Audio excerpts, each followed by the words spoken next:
During the height of the satanic cult survivor hysteria in the late 80s and early 90s, an otherwise respectable doctor and professor, a published author on psychotherapeutic technique and on the uses of hypnotism in psychotherapy, D. Corydon Hammond, was quoted in a two-part series of articles on the phenomenon published in the New Yorker as saying that he believed the prevalence of satanic cults in America today was due to the influence of Nazis who had become initiated into Satanism and black magic by a mysterious rabbi during the war. Hello and welcome to another edition of the Stench of Truth. It's ironic that I should read that particular passage from Unholy Alliance, A History of Nazi Involvement with the Occult, because what I wanted to talk about has some bearing on the occult.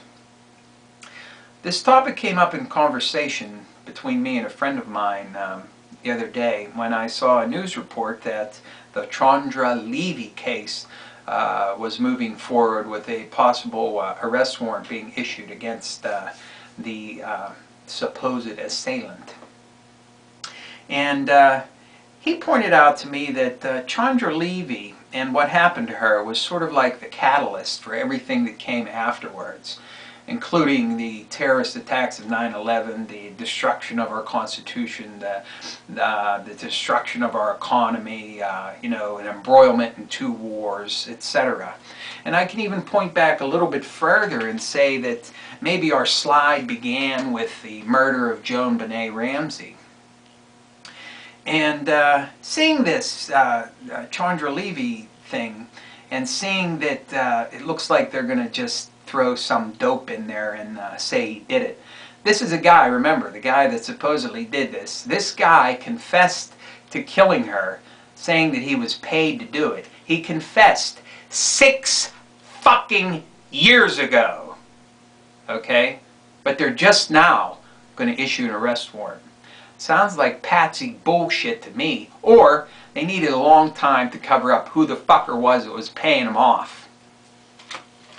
Well, as you remember, she was involved with Congressman Gary Condit, who was a rising star in the party, but quickly moved into oblivion after all this stuff came out.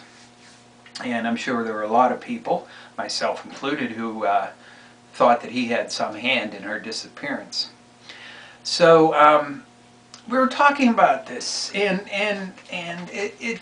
whether you believe in the occult or not, is really irrelevant for my argument, because in effect I think that things that happen have an effect on the culture in general, whether or not it is through some occultic or magical means.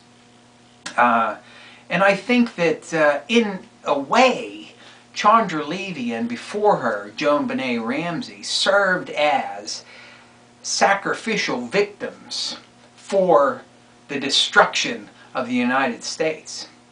And whether this was being directed by individuals or groups, the elites, doesn't really matter for the sake of the end result.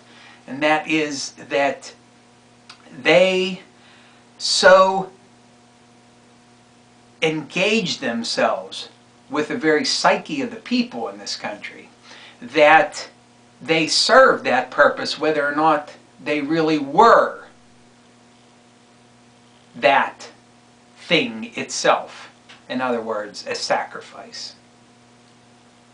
And I wanted to point out one other fact about the Chandra Levy case, which was something that intruded on my mind at the time, which was years ago. That she died in a similar fashion to Mary Pinchot Meyer, who was one of John F. Kennedy's last mistresses, and someone who supposedly was very close to him, supposedly had intimate knowledge about him and governmental affairs, who was murdered on a footpath in a park in D.C. very similar to what happened to Chandra Levy. And we all know what happened after Kennedy was assassinated, and how much turmoil came in this country as a result of that. So, you know, sacrifices don't have to be actual sacrifices to still serve the purpose of being a sacrifice. And I'm not discounting the fact that these people were killed intentionally to serve a purpose. But it's not necessary for you to believe that, to acknowledge that they may be serving that purpose anyway, whether or not that is what was specifically done. So look back and examine the years that have passed since then.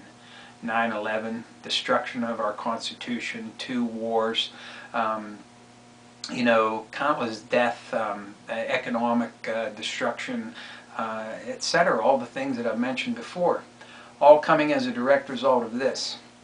Well, you know, if you want to look at it that way, it certainly has come afterwards. And one could point to the fact that in most instances, when there is a significant change in society in general, it is preceded by some dramatic turn of events, usually involving someone dying. And perhaps Chandra Levy served this role, whether intentionally or not, to bring about the collapse of the United States, which is imminent. Thank you. Good night.